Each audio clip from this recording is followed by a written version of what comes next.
you everyone for attending our American Medical Association's Women in Medicine Month webinar, Gender Diversity in Leadership. My name is Dr. Alicia Sheikh, Chair of the Women Physicians section. I'm also a cardiology fellow and the resident and fellow section representative for the AMA Women Physicians section. The AMA WPS seeks to increase the number and influence of women physicians in leadership roles and advocate for and advance the understanding of women's health issues.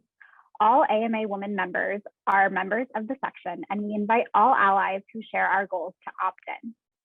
I would now like to introduce our moderator and WPS Vice Chair, the incredible Dr. Susan Hingle. Dr. Hingle is an internal medicine specialist and professor of medicine. She earned a medical degree from Rush University Medical College.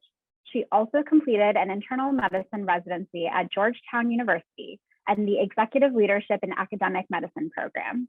She's active in the AMA, the American College of Physicians, the Alliance of Academic Internal Medicine, and the American Medical Women's Association.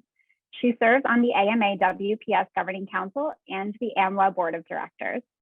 Dr. Hingle received many honors: the AMWA Elizabeth Blackwell Career Award, the Golden Apple Award, the Leonard Tao Humanism in Medicine Award, the ACP McDonald Award for Young Physicians, and several ACP John Tooker Evergreen Awards for chapter innovation.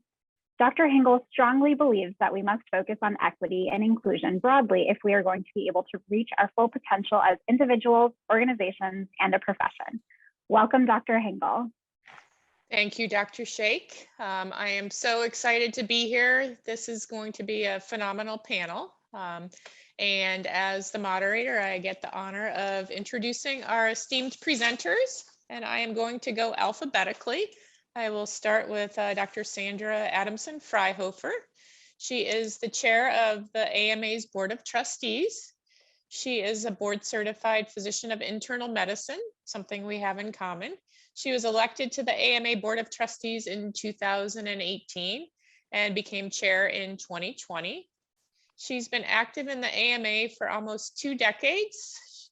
Doesn't look like she could have done that, but she's been active for almost 2 decades, twice elected to the Council on Science and Public Health. And she chaired this Council on Science and Public Health from 2012 to 2013. She served as the council's representative to the Commission to End Healthcare Disparities and to the National Influenza Summit.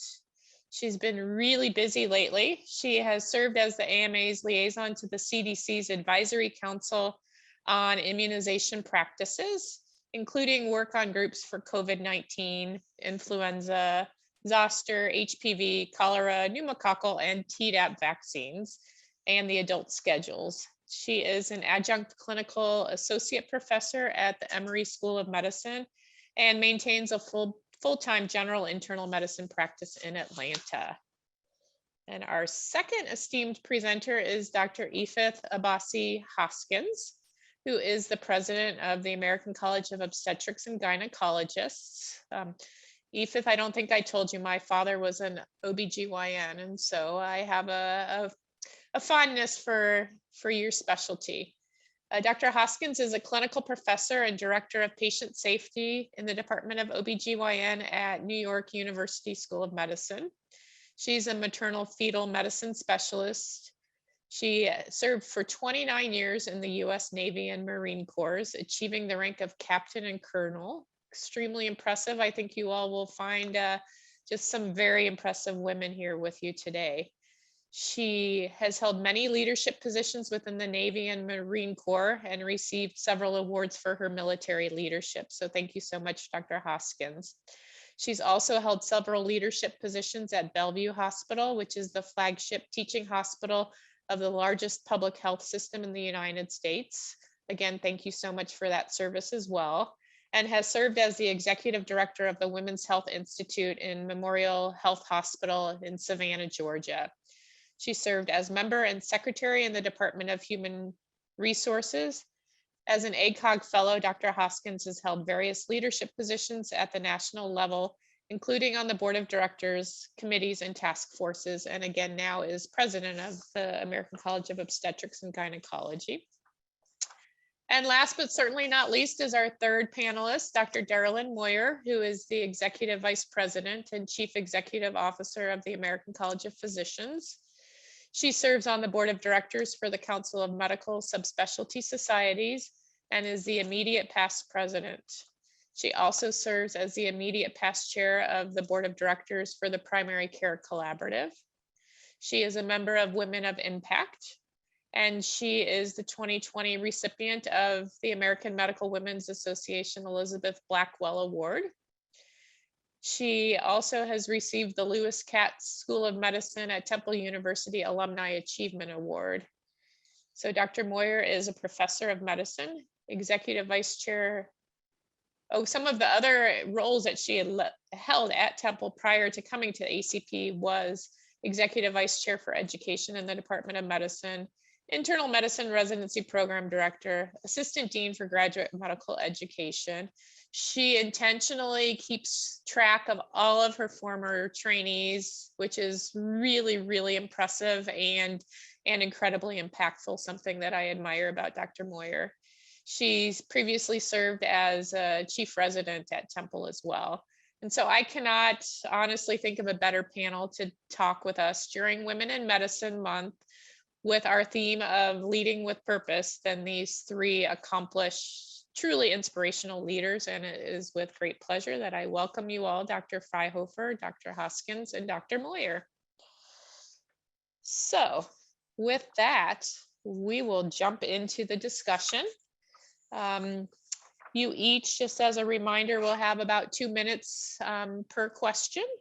And we will start very broadly. I'm asking you to really share an overview of your experiences as a medical society leader. And we'll start with you, Dr. Fryhofer. Thank you so much for having me here today. And as you said, I'm in private practice, general internal medicine in Atlanta. My path to leadership started in 1988 in a small meeting room in the Plaza Hotel at ACP's national meeting in New York. ACP, the American College of Physicians, is my specialty society, and the states of Georgia and Florida were having their state receptions together. And for the first half hour, there was no one else there except me, my husband, and Dr. Bob Copeland, who was the governor of ACP's Georgia chapter. So needless to say, he and I had a long time to visit. And he then said to me, he said, Sandy, you need to get more involved in ACP. And I said, I'd love that. And the rest is history. Dr. Copeland made me chair of the Women's Committee of the Georgia chapter. Then he and Dr. Nick Davies, another internist at my hospital, helped get me appointed to ACP's clinical practice subcommittee. Now, at the time, I was the first young physician to ever be appointed to a national ACP subcommittee. And that exposure got me nominated to the National ACP Board of Regents. It was a contested election, and I won. A few years later, I was nominated and elected president of the American College of Physicians in 2000. And at the time, I was the youngest person and only the second woman to hold that office in the ACP's then 85-year history. I attended my first AMA meeting as president-elect designee of ACP, and I loved it. I became an AMA delegate and was later elected in a contested race to AMA's Council on Science and Public Health, then later chaired that council. Then in 2018, I was elected by the House for my first term on the Board of Trustees. The board then elected me secretary, then chair-elect. I became chair of the board after having been re-elected to the board this past June. Thank you, Dr. Fryhofer. My first ACP meeting actually was in Atlanta. So definitely some important things in what you just said. I heard about the importance of sponsorship. I heard about how the voice of the early career physician has evolved importantly and impactfully with time, and about finding your passion. So thank you for sharing those with us. Dr. Hoskins? Thank you so much. That was impressive, Dr. Fryhofer, very impressive. I'm honored to be here with you today, and of course, more importantly, I'm honored that I will be able to learn from you all in terms of what I could continue to do better and more of. My background, I'm going to go way back into history. My mother was a practicing OBGYN doctor. I'm born and raised in Pakistan. As you can imagine, in that culture, that was unusual. When Pakistan was created, my father was mayor of Karachi, which at that time was the capital of Pakistan. My mother chose to keep her work, and she chose to keep her maiden name so that people wouldn't think that she was doing her practice, because she was the wife of the mayor of Karachi. So the reason I bring that up is my role models were very impressive. My father, of course, supported that.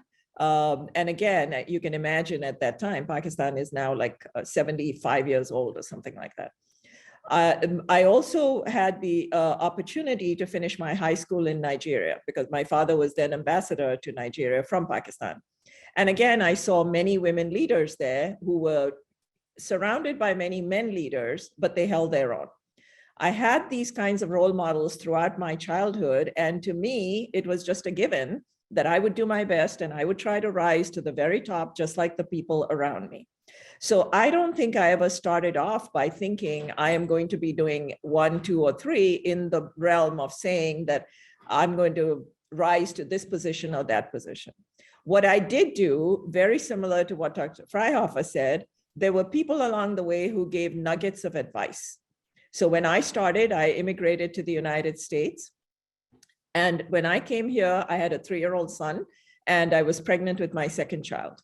And I applied for a psychiatry residency because I had arrived in April, and I knew that a surgical specialty like OBGYN would not have any openings. At that time, I arrived in Washington, D.C.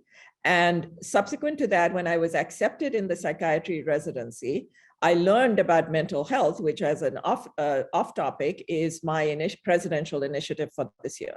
But going back to my background, what I learned was from the very beginning, whether there was women, very few, many men, they supported, they gave guidance, they gave advice. And like with Dr. Freihofer, my mentors and leaders and teachers said, oh, you should get involved in this, or you should get involved in that. And I had the ability to listen and to learn. And I was always trying to learn how to do better. And I grabbed every opportunity that was given to me, both in my military career, which was, that's how I did my residency at Naval Hospital Bethesda at Walter Reed Army Medical Center. I did my maternal fetal medicine fellowship in the military. I worked at NIH. There were always people who were reaching out to say, I will help you, I will guide you. And I kept copying them and kept learning from them. Yes, it was very, very, very common that I was the woman in the room, and there may not have been any others, or maybe 1 or 2 others, but I was able to learn from all.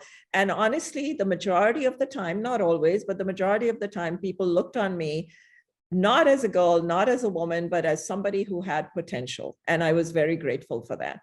On a personal note, there have been times, especially during my time in the Marine Corps, when I was rising in the ranks, et cetera, when I had applied for a very prestigious position. There's a lot of selection and vetting that goes on in that. And when I applied for the position, I got it, and then I was told it's for a man and we have to take it back from you, because those were the rules. So to sum it up, I would say that even in my OBGYN career, every opportunity I grabbed, every advice I listened to, and with my own ability to work hard and learn from anything, whether it seemed not the right thing, like my original psychiatry thing, I always wanted to do OBGYN. So you can imagine that there are ample opportunities anywhere you go, and no matter what you do, just keep an open mind and the rest will follow. Thank you, Dr. Hoskins. You shared some definite pearls of wisdom in there and summarized them nicely. And I want to add in just this incredible sense of humility that I get from listening to you. So thank you so much for also being one of those incredible role models that you had the privilege of being with, and one of those trailblazers as well. Dr. Moyer? Thank you, and thank you for allowing me to participate with this wonderful panel. I'm feeling a little bit of imposter syndrome after hearing a couple of those introductions, or I should say imposter phenomenon, right? Since it's a structural issue. So I grew up in rural Pennsylvania, literally riding on my Pop-Pop's tractor. No one in my family, immediate family, had gone to college, let alone medical school. But I was lucky to have a female pediatrician who really influenced me.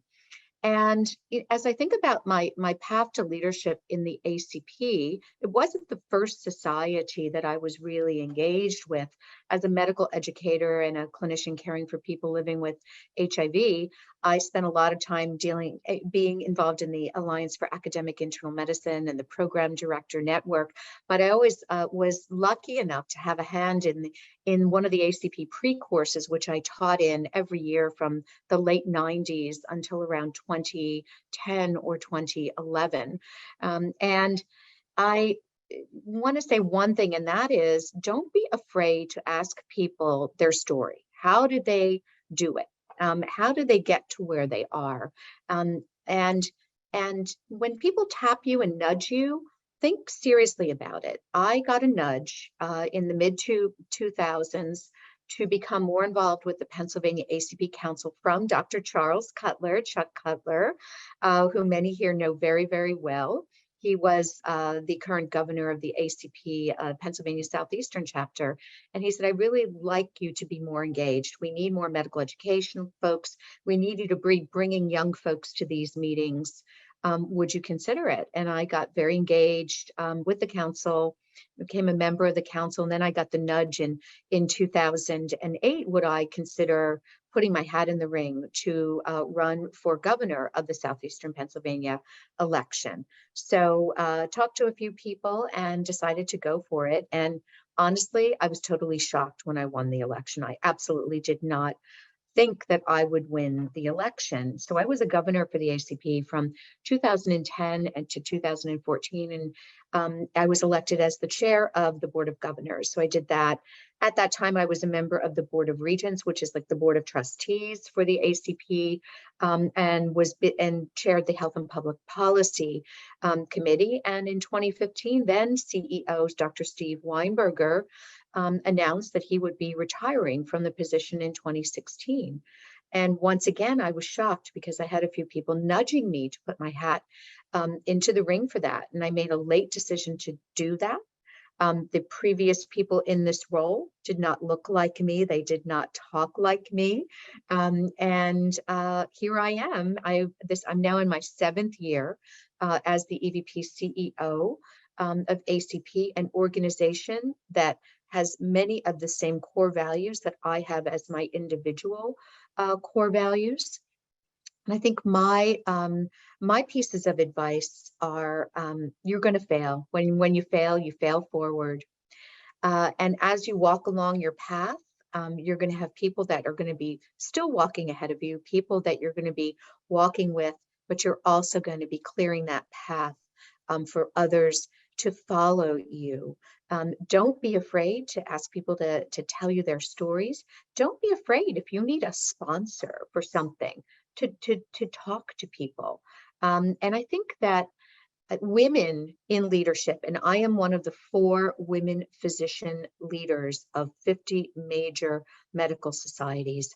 Women bring a new currency to leadership of, I think, incredible collaboration. I think it has to do with the way that we've been socialized and raised. And so I see women bringing collaboration as the new currency more and more and more to their leadership positions in organized medicine, in healthcare systems, and beyond.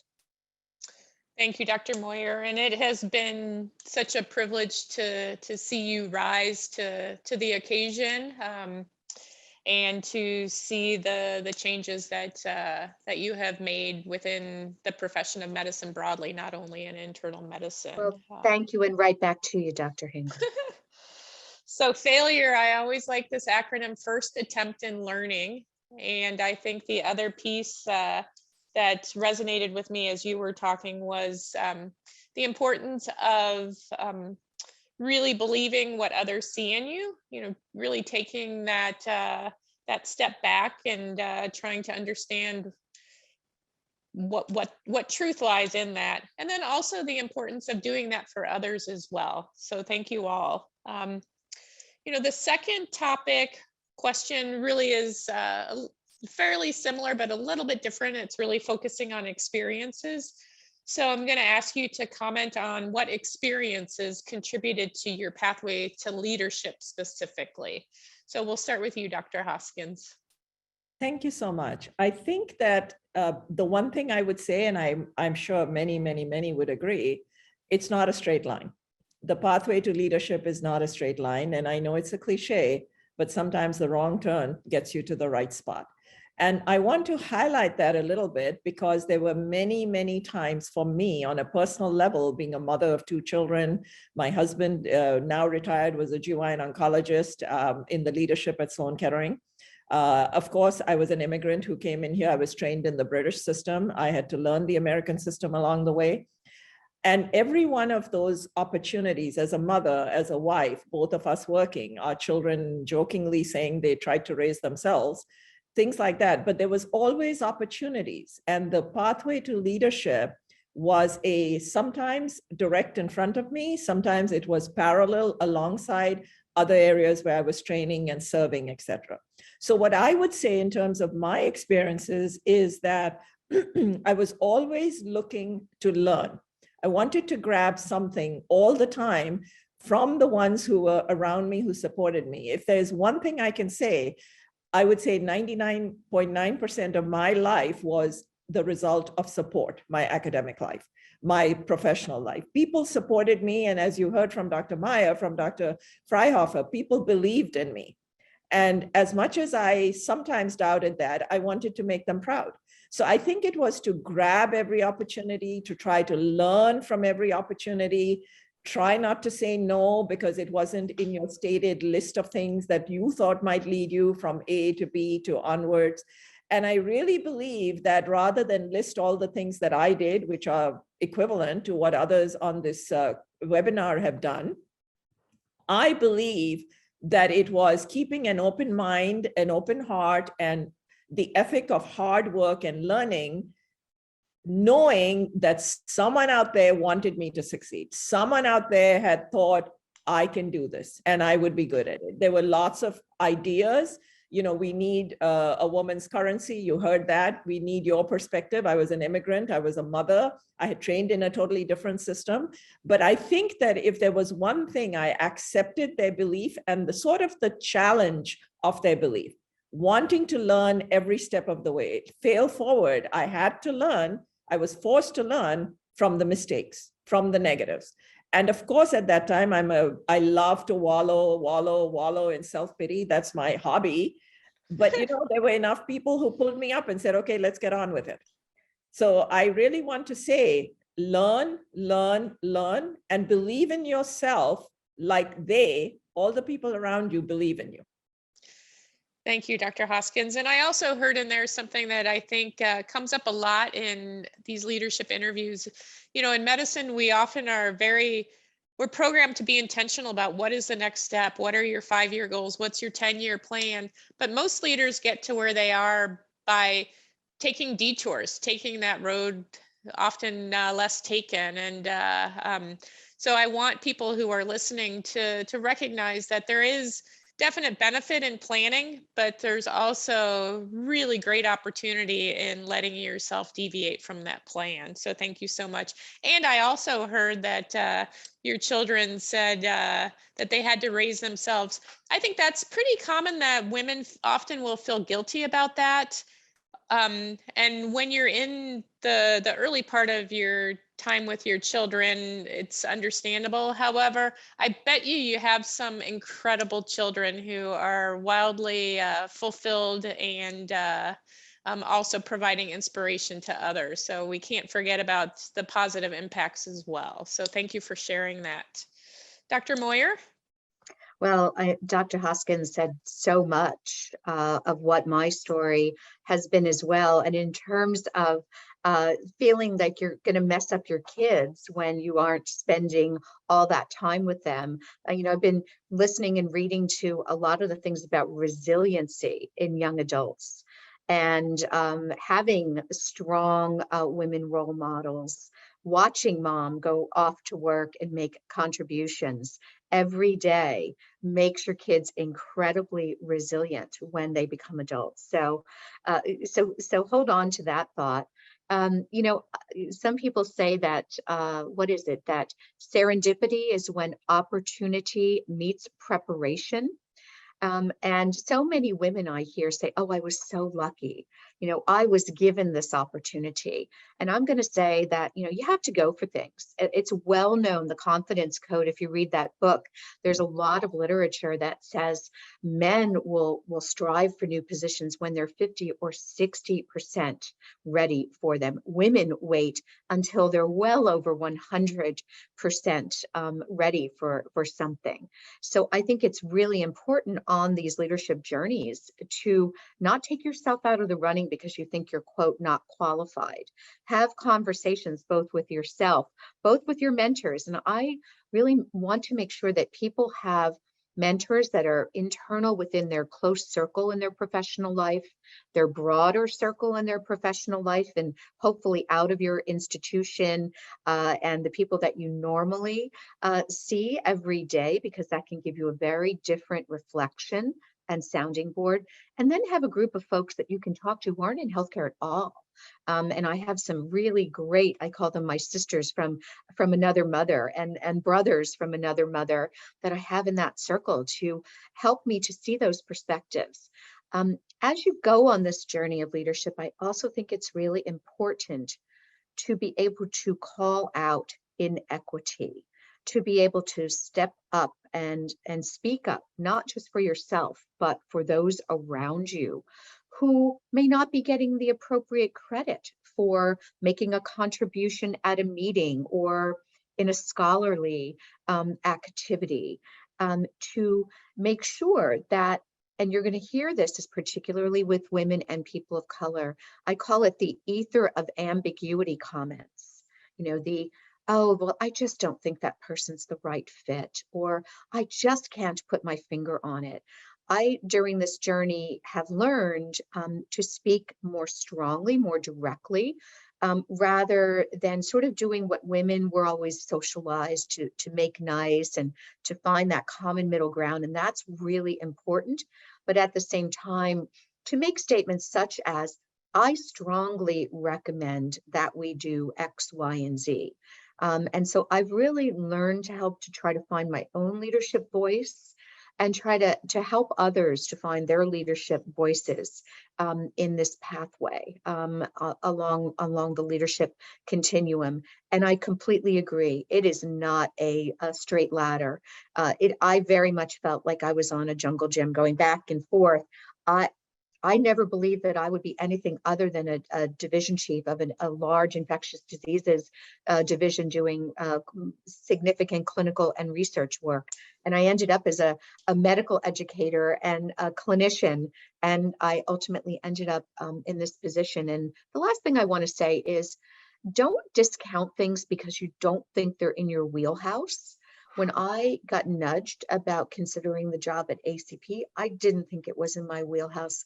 I didn't think I had the skill set.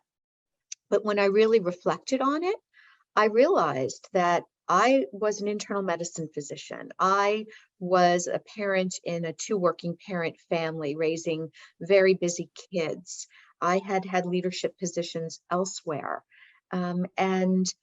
Ultimately, I realized it was in my wheelhouse to go after this. And I'm very, very glad that I did. And I hope the ACP is as well. So thank you, Dr. Hingle. The ACP definitely is, and I think the profession as a whole is as well. Dr. Freihofer?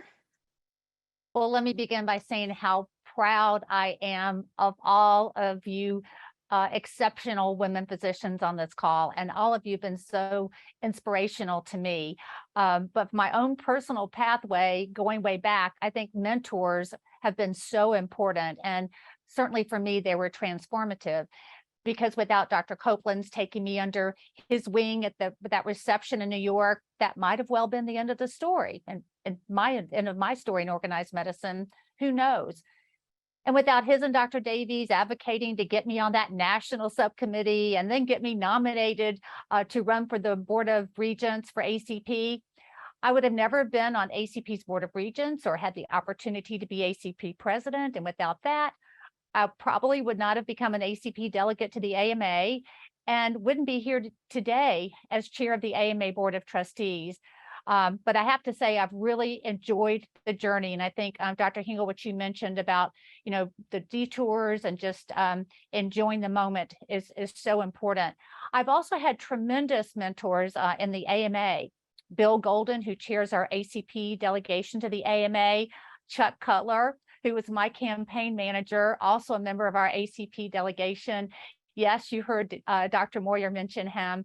All these men are he for she's. They are champions, and they're so helpful to realizing and trying to help women advance in their careers. And the tremendous early generation of women leaders in our ACP delegation, Mary Harold, Lynn Kirk, Donna Sweet, all of these women helped lift me up in the AMA. And then the next generation of women titans like you, Dr. Hingle, also Sue Bornstein, Jacqueline Fincher, and Dr. Darylyn Moyer, who is also on this call. And I also try to carry my mentoring experience forward. I love to encourage women to run for positions or seek appointments, but just getting the office or council or board position isn't the end of it. I also try to advise them on how to be successful, doing a good job, not talking too much or too little, and being collegial with the other members of the team. All politics is local.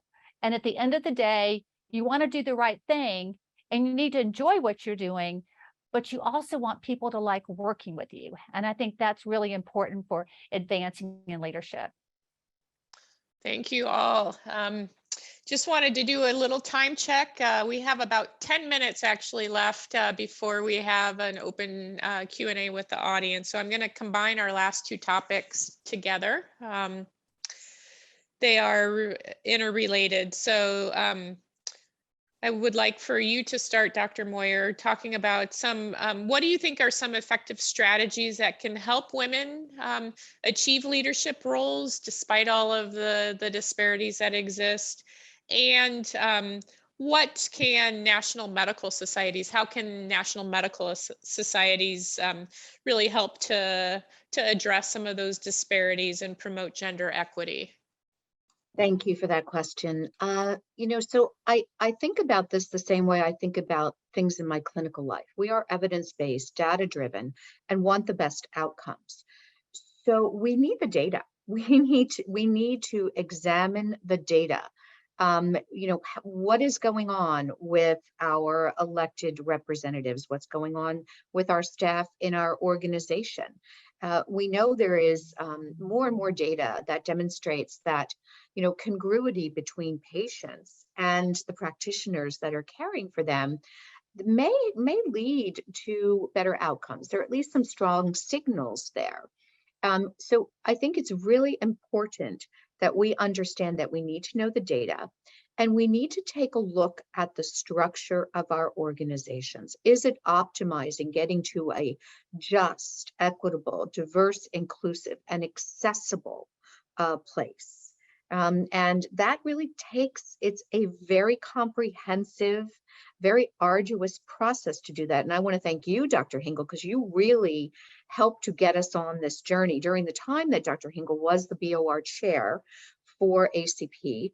Our Council of Resident and Fellow Members, in addition to several of our other state chapters and other councils, brought a resolution regarding the ACP broadening, widening, and deepening their policies around gender equity in compensation and advancement for women physicians in internal medicine. And it was really Dr. Hingle, as the chair, who was able to work very, very closely with me and other staff to ensure that that policy paper didn't just sit on a shelf and grow dust, but it was actually activated and actualized. And so that is going to require a systematic review of all of the policies and procedures, everything for how you recruit, the wording for positions, the wording for awards, for how you run committee meetings, etc. You need to examine it through that lens of justice, equity, diversity, and inclusion. You need to then start to strategically address the impediments to getting you to the other side.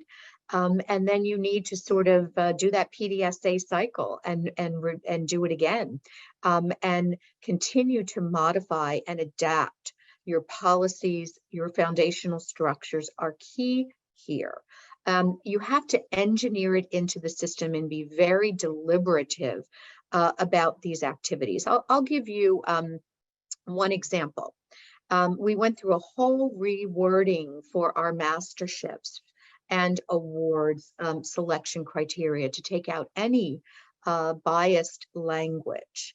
And in addition, we did a nudge project. We noticed that when we looked at the 2007-2008 MACP and award winners, there were only 4 women who were nominated for MACP. And we know there's 160,000 plus members of ACP in the US and worldwide.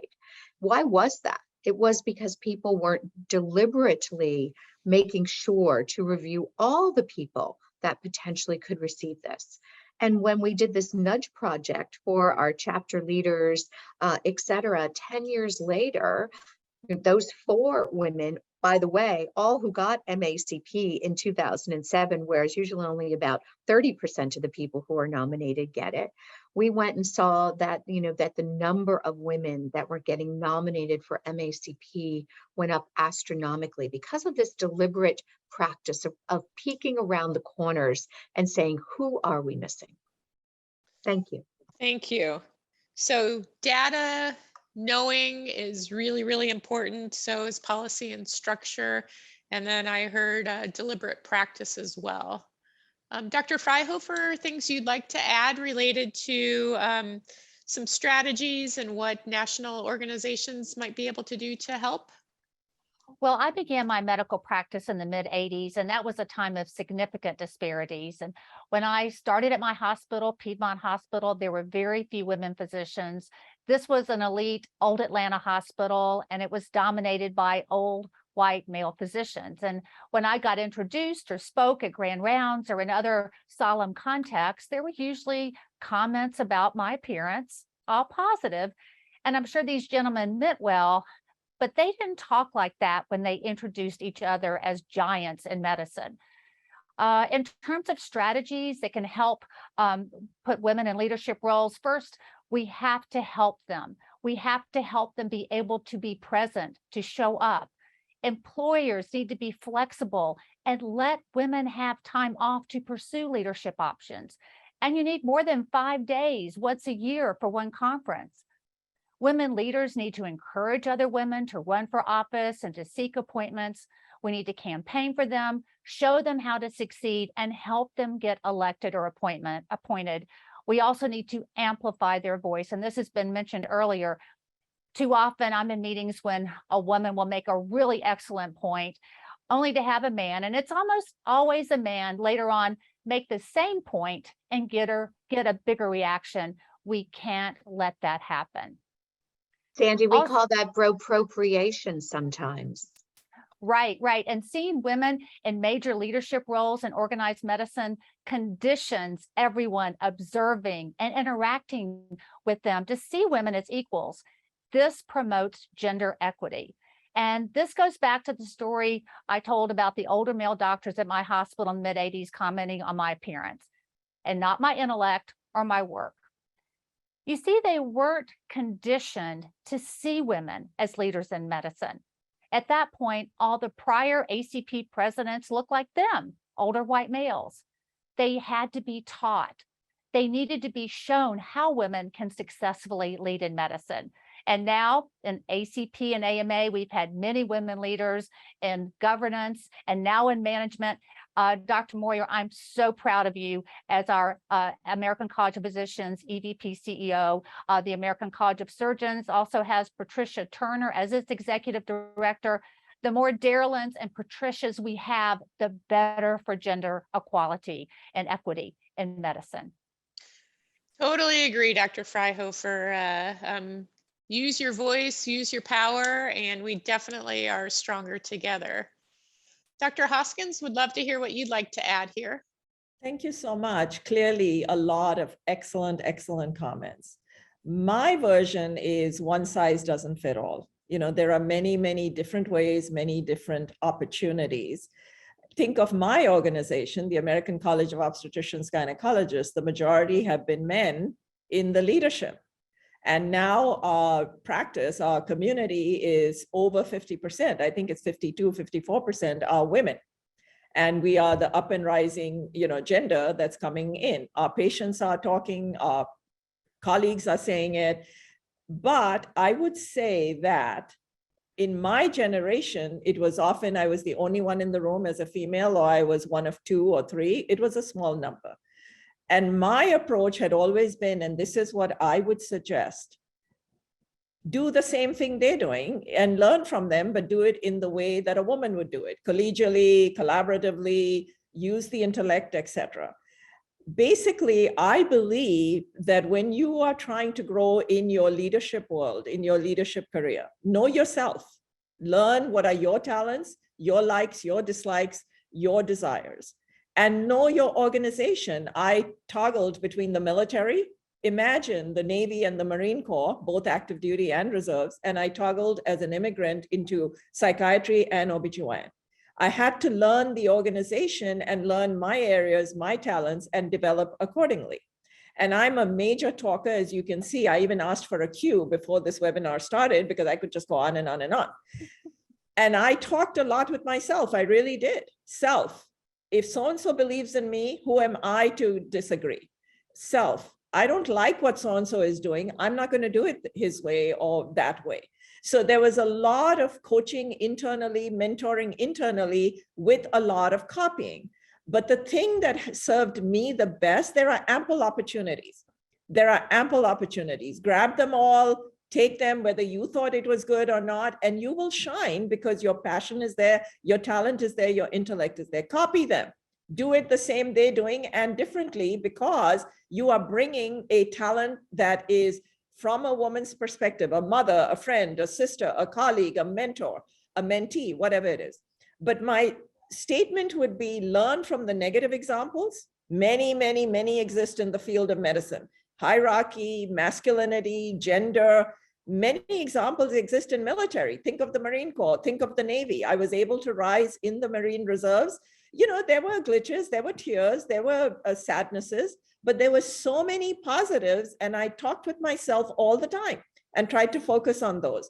And I had these little cliches in my mind about, even God is questioned by X% of the world, even prophet so-and-so, even president so-and-so, even king so-and-so, queen so, who am I? But I also had conversations, if so-and-so believes in me, my mentors, too many to list, too many to give their names, I would literally talk to myself and say, self, Dr. Waldman believes in me, Dr. So-and-so believes in me, Dr. Ralph Hale, Dr. Phipps right now, EVP, they believe in me. Who am I to object? They're smart people. I'll agree with them and I'll do what they're thinking I can do.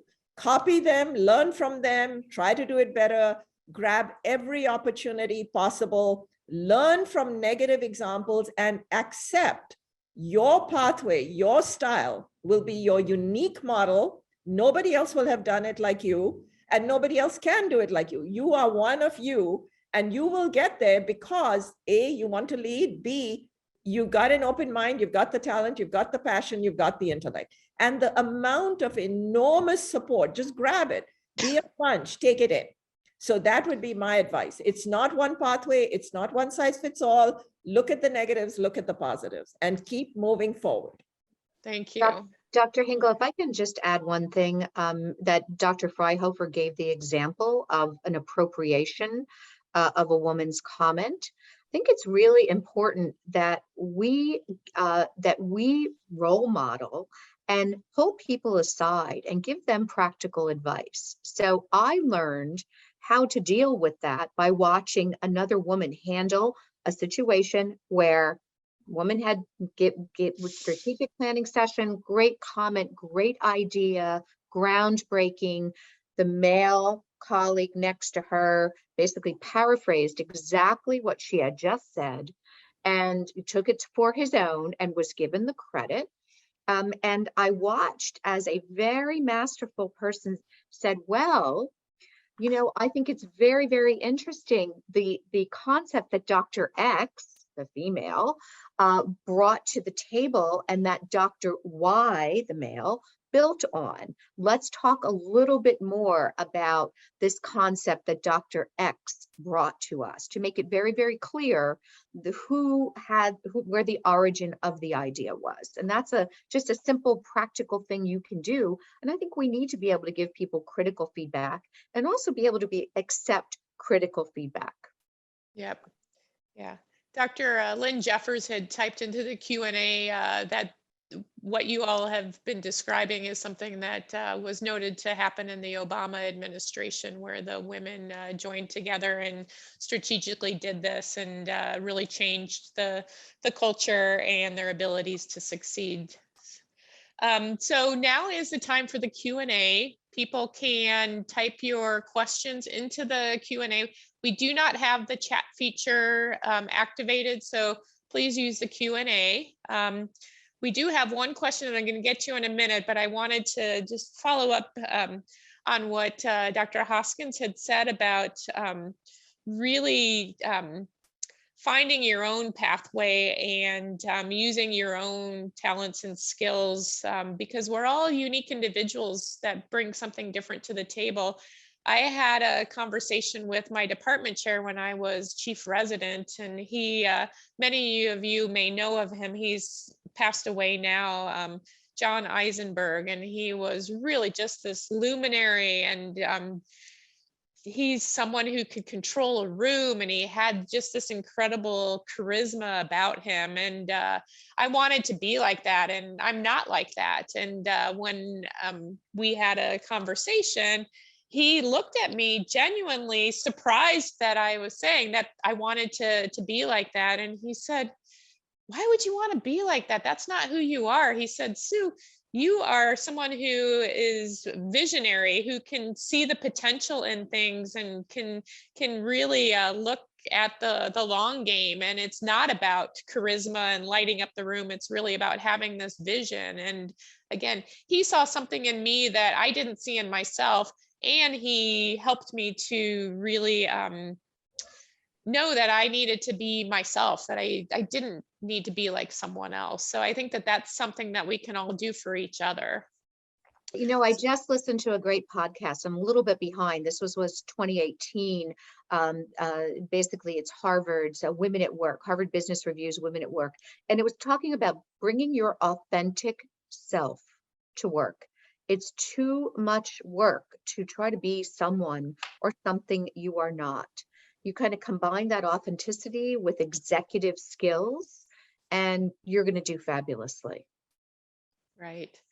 So the question we have comes from Dr. Louise Andrews, and she thanks all of you for an excellent, full of sage and gender specific advice. And her question is a specific one that probably Dr. Moyer will be able to answer.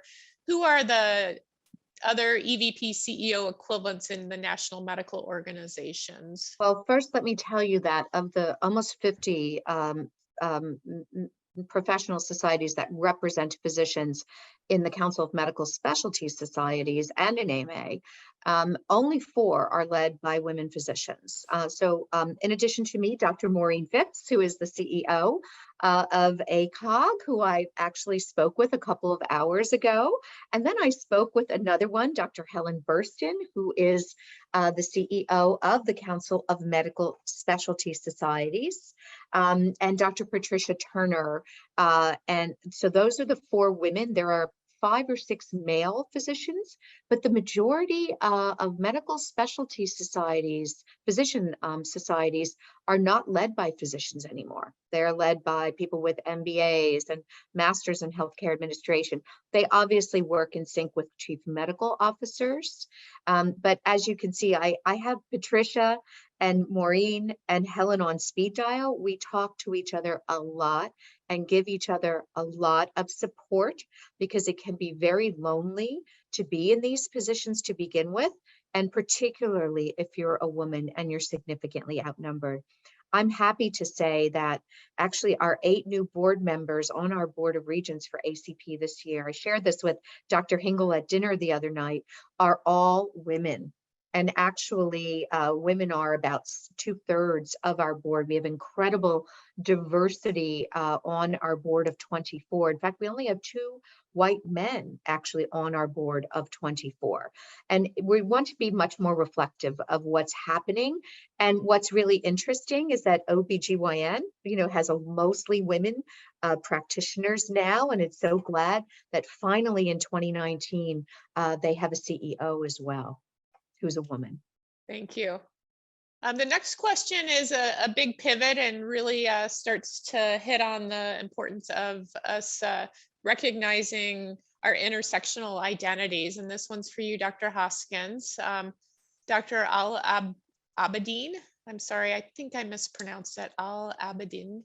She wants to know, what are the hardships for a female physician when moving internationally to continue her medical journey in a different country, and what aspects should she focus on to really help herself achieve that in as smooth of a way as possible?